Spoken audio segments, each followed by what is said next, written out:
We live in very interesting times. It isn't very often that you see the demands of an oligarchy that literally purchased a political party in the United States of America crash up against the strategy for election of that party itself. Hey guys, I'm Will, your favorite rural campaign and elections expert. Let's talk about it. Anytime the subject of race comes up in a debate on social media, it won't be long before you see a Republican make a comment similar to, "Wasn't it the Democrats that supported slavery?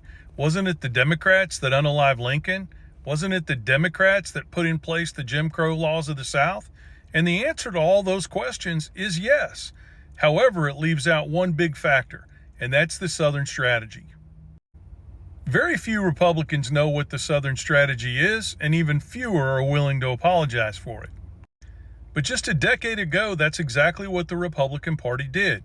It apologized for the Southern strategy, the strategy that turned reliable Democratic states in the South into Republican strongholds.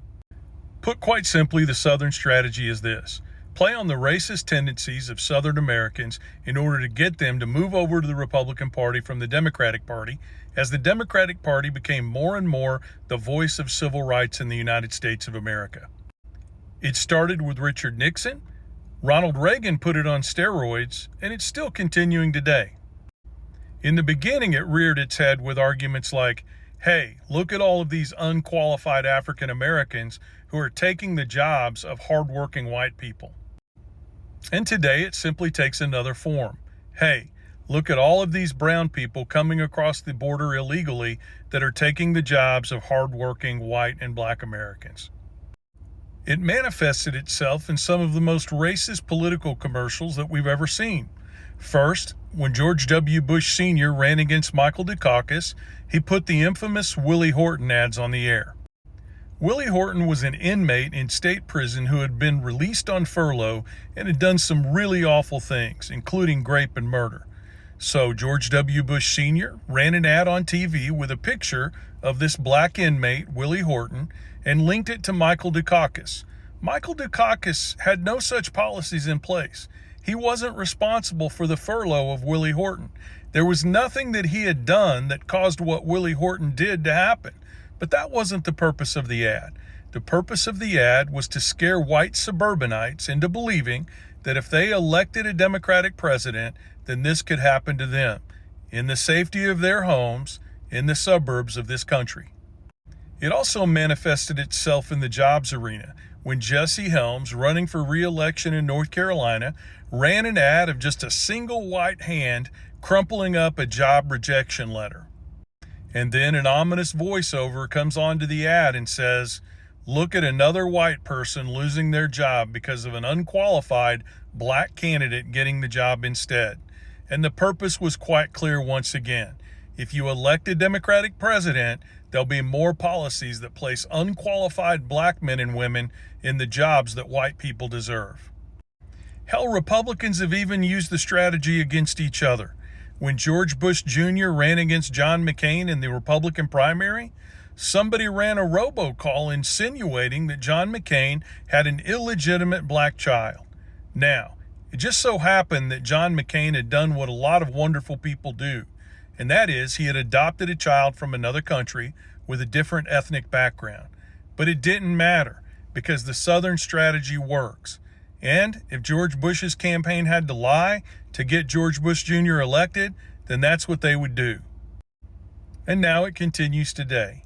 Even though the crime rate among illegal immigrants is much lower than the regular crime rate in the United States, it's easy to throw up an ad saying that these brown men are coming here to unalive and do worse to our women, and white men line up in sync and go to the polls to vote Republican. But something really interesting has happened with the Southern strategy. Whenever the Republicans were making brown people the boogeyman, saying that they were coming across the border to hurt our white women, it was easy for them to do that when the only people that were going to be impacted by deportations were farmers, ranches, the construction industry, and agriculture in general. But now that they've put this racism on steroids, big tech could suffer the consequences.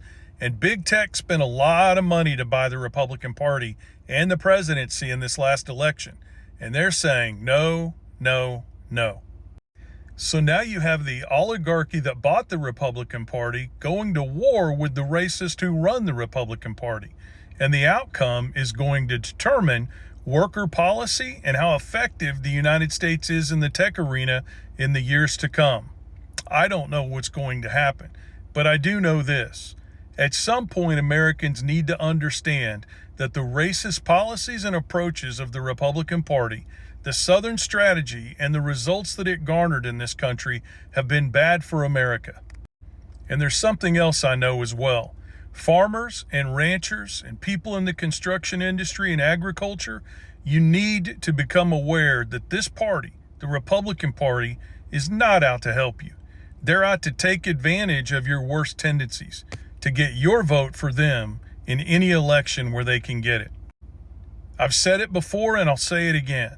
If we deport all of the undocumented workers in this country, it would mean that 50% of the workers in the agricultural industry would go away. And that, as all the studies have shown, could drive up food prices as much as 2,000 to 3,000%. And the same holds true for the construction industry as well. It could mean that housing prices go up by as much as 300%. I guess I can safely assume that farmers and ranchers and people in the construction industry are okay with the oligarchy getting their way and getting the workers they need to make commerce work in their segment. But we're just supposed to smile and take it.